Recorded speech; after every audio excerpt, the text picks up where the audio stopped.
All right, now it's time to surf the internet to see what everyone has to say based on different matters making the rounds. And the only lady standing by to bring us up to speed with that is the very beautiful Olamide Adekunle. Good to have you on the other aisle. Team. Do you know, I give you a 7 out of 10 for that intro. Ria always takes it to a 10, but I'll manage. Oh, duh. You forgot to be smart, kind, funny, caring. Shall we see what everyone's talking about this morning? Please enjoy yourself. Let's have a look. Good morning, Nigeria. It's a beautiful Monday morning, and I always say TVC has a finger on the pulse and an eye on the streets. And here on the Trending Now segment, my team and I do our best on a daily basis to bring you all the trending stories that are shaping the world that you and I live in.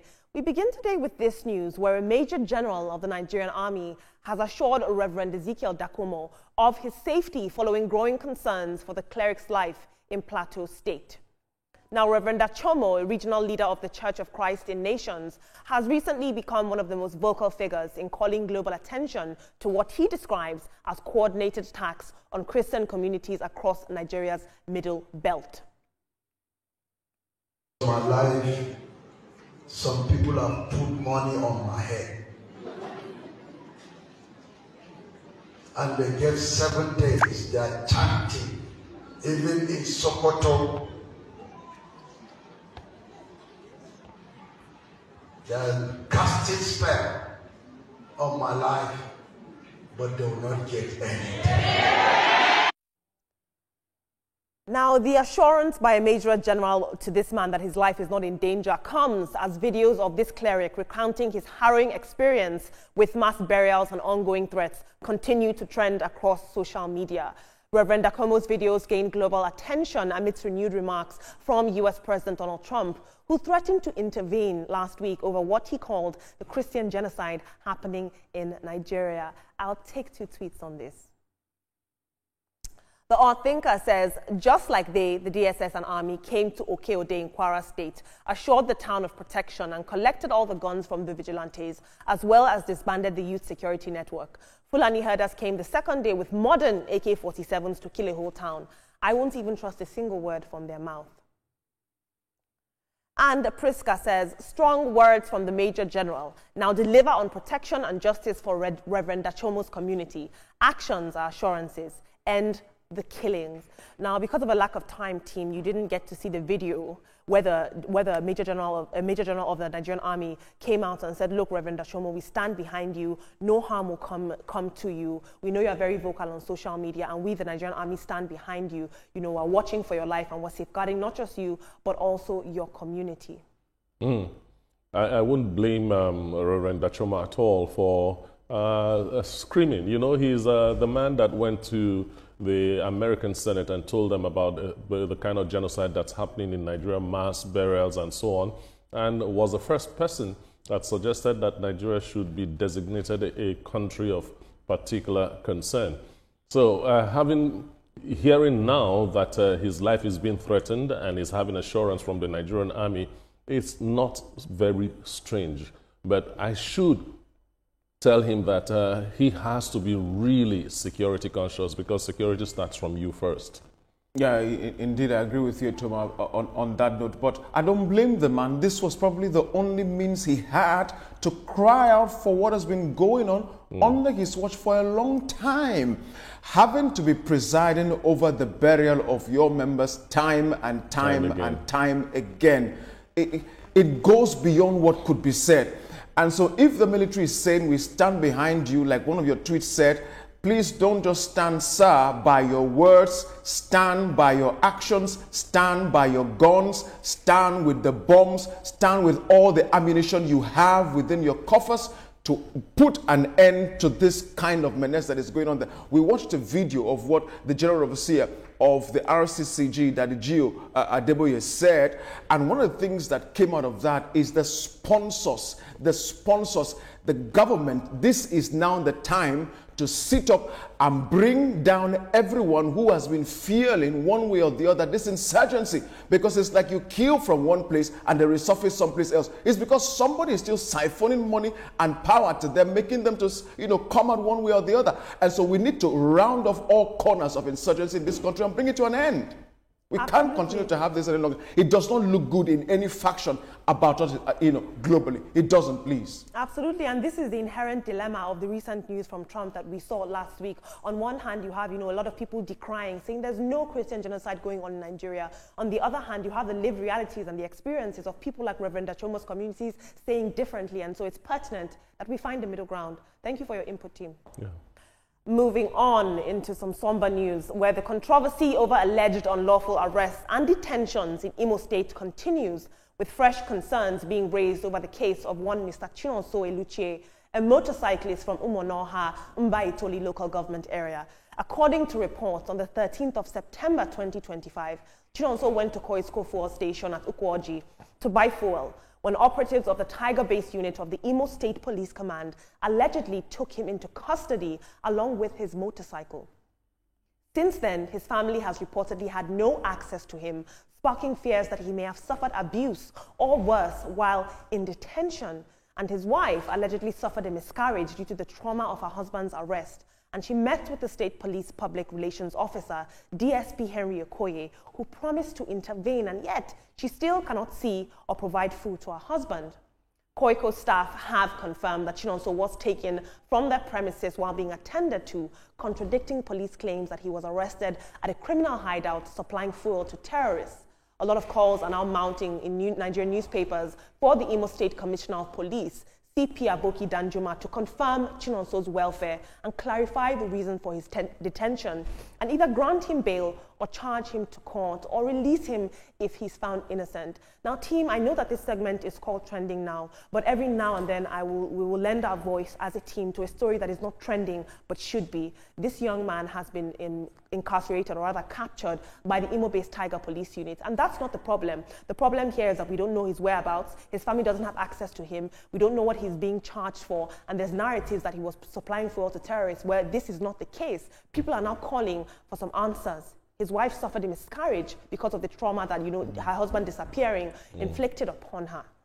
Sad. That Chinonso has not been found, that his wife cannot even cook for her husband. She's not been able to see her husband. It makes me very uncomfortable. With the kind of stories we've been hearing, this makes me very uncomfortable. So I would say let's keep harping on the story until we get to the end of it. Chinonso has to be found. Indeed, Toma, he has to be found. And if there is any issue, like, they said, linked him supplying fuel, make it very clear. There's nothing to be secretive about it or try to... No. Make it absolutely clear. Let's know exactly why you caught him and the reasons. Put it on black and white so everybody can understand. If you cannot do that, then release the guy. It means there's no matter against him. We cannot keep having this kind of narratives, bringing wrong, tagging about the country globally. No. If you want to do an issue, make it straight. And that's really simple. So until that happens, I think the police really, that conversation is said, needs to get on this and let the people of Imo State truly understand what is happening. And for his wife, who has lost her pregnancy, this is really sad. Absolutely. That young woman shouldn't be going through this kind of trauma. And what I found interesting about Chinonso's story is the fact that in production, putting this story together to bring it on air, we couldn't find a picture of Chinonso. And it made me wonder how many more nameless cases, people who don't have public social media profiles, have gotten lost in the system and don't have a voice. It makes me wonder, and it's very, very scary. We need clarification. The Imo-based Tiger Police Unit, they need to come out and tell us why he was detained, where he's being detained, and what are the next steps according to jurisdiction going forward. Exactly. They should also come up with the arresting officers, because I don't see why a regular Nigerian will go out to do his normal day's business and he ends up in police custody without committing a crime. So it is this kinds of also insecurity matters around the Southeast that fuels some of the things we hear and see. The governors of the Southeast, you can't allow this to keep going on. Not just governors, now traditional rulers and all the stakeholders in the Southeast. Yeah. You need to take this kind of narrative out of your space. It's not normal. Absolutely. It's a call to not just the Tiger Base Unit in Imo State, but also the Agune Chamber in Anambra and many others that operate unhinged. Thank you so much for your input, team. Moving on, still on a very sad note today, a wave of grief and outrage is sweeping through Ogbomosho's education community following the death of a teacher, Mr. Adegoke Fatai, who was allegedly attacked by his own students at Shoun High School. This tragic incident came to light after a viral social media post by a social media user that's within the Oyo education community. The post alleges that Mr. Fatai, a dedicated teacher, was beaten by his students after he tried to stop them from gambling during school hours. Reports claim that he sustained severe injuries, including broken limbs, and later died as a result of the injuries. Of course, this tragedy has sparked urgent calls for justice from education authorities and the public, with appeals to the Nigerian Union of Teachers, TESCOM, and the Oyo State Police Command to ensure that those responsible for Mr. Fatai's death are brought to book.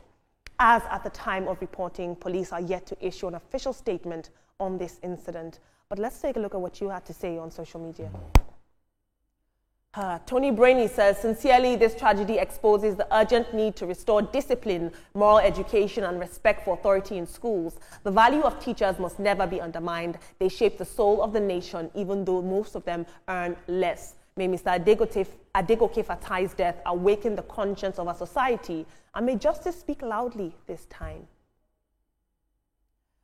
Chief Mecca says, the pains of being a teacher in Nigeria. The society expects you to be the angel, disciplinarian, the all-knowing superhuman, and the untiring workaholic, yet pays you next to nothing. Imagine trying to make other people's children better, only to end up like this. Mr. Lam says, unfortunately, NUT is complicit in the indignation of teachers and its welfare as it's today.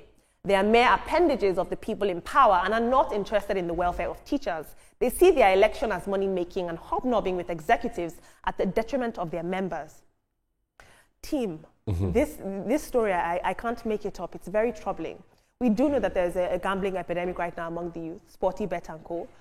This man tried to say, you're not going to do this during school hours. And he was beaten up and succumbed to his injuries. He has now died.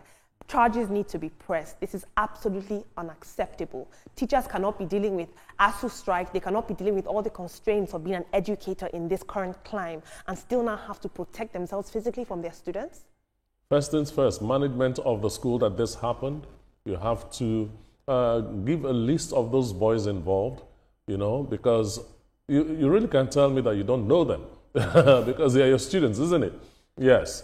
And the story must have gone crazy, students talking about it and so on. So I believe that the identity of those guys involved in this very dastardly act is not a secret.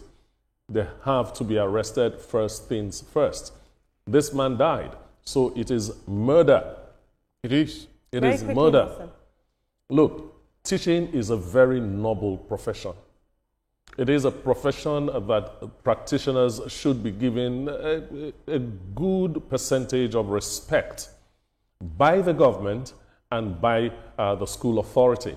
Because when the students see that the teachers have such coverings, students wouldn't go above and over to do the kind of stuff that has just happened to Mr. Fatai. It is unfortunate that Mr. Fatai had to lose his life. I pray that he rests in peace and God gives his family the fortitude to bear the irreparable loss. Amen. But this is very annoying. Very quickly, Nelson. For the students to even have the audacity to come to the classroom and want to gamble. I don't even understand how that even started in the first place, to even get to the point that the teacher had to altercate them to say, you can't do this. And they, out of the audaciousness of their evil mind, put a hand on the man. Now he's dead. Oh, you need to pay for it. Please, you must pay for it. You have to. That's it. Absolutely. Sometimes with Trending Now segments, I worry about what our youth is focused on. This story didn't have as much engagement as it should have. We should all be worried. Yeah, Thank you so much. Moving on into the world of entertainment, in the case that has been taking over our social media, if you have a phone, you've seen this news. In a lengthy statement, Ned Nwoko accused Regina Daniels' brother, Sammy West, of repeatedly invading his Abuja residence, harassing his children and staff, and disrupting the peace in his home. Ned claims to have financially supported the family, including sponsoring Sammy's education, renting and furnishing an apartment, and transferring over 125 million to Regina Daniels' mother, Rita Daniels, in the past 2 years. Nedi Nwoko has also alleged with his fresh allegations that Regina was undergoing drug rehabilitation under strict medical supervision, but said that her siblings and her close friends, including Sammy and the actress Sonia Uche Montana, have repeatedly defied doctors' orders frustrating Regina's recovery. He further claimed that they were the ones who introduced Regina to substance use in the first place. Well, just a few hours later, Regina Daniels responded in a social media post dismissing Nedi Nwoko's claims as an attempt to manipulate public sympathy. She said that she was never legally married to Nedi Nwoko. She's accused him of abuse, control, isolation, and has insisted that the core issue that he has with her is his alleged obsession with power, not a drug problem. She admitted to doing drugs. In another development, an alleged brother of Nedi Nwoko has chimed in and shared his thoughts. Have a look. Not once have you told the world how that you are from a poor home, that your father is poor and that your mother was poor. Corrupted his house. You caused him pain, chased him out of London. Now you are complaining. You are reaping what you have sown and you haven't even started. You haven't seen nothing yet. Married, the Onitsha woman, the Anambra woman, that girl that you married that enabled you to become a citizen of Britain. Where is she today in your life? You betrayed her. I think you have done so much harm to people's lives and now to yourself. Your time is up. You must stop now. Very, very interesting to see how family dynamics are playing out in the digital world. That is the world that we live in now, unfortunately, ladies and gentlemen. You know, this story was so hard to follow up on because every 10 minutes, you know, you open your phone and you see that somebody has fired back at the next person. Now we have Nedi Nwoko's brother chiming in and saying, you're not a very good person. This is getting out of hand. That is why things that has to do with marriage should stay at home. I mean, Regina is saying we're not really legally married, but you have 2 kids for him and you bear his name, you know. And we're not legally married? Tell them, tell them. Ned is a senior citizen, a senator of the Federal Republic. Why go tweet about your marriage? You know, get these dirty linens out of the public space. This should serve as an advice to young ladies and men out there, especially if you have some level of status or celebrityship or, you know, fame. Leave your private matters to be private matters. It is only at the point, assumingly, that your life is in danger. Let's say, in the case now, that's not it, but let's say Ned is, you know, beating the lady, doing all kinds of evil things. That's probably when if she comes out publicly, okay. But hey, put your private matter in private places. Let's have other matters to be discussing. There's several ways, either church, family, the law that can handle this kind of issues if you have that kind of issue. But always feeding us with news every day. In fact, at some point, I'm thinking, you know, maybe this is content too. Absolutely. I want to see 2 of these individuals, you know, have a duty of care for the bonds that they want shared. This should not be public, for public debate or for public scrutiny. They need to get it together and get their house in order. Yes. Thank you so much for your input, team.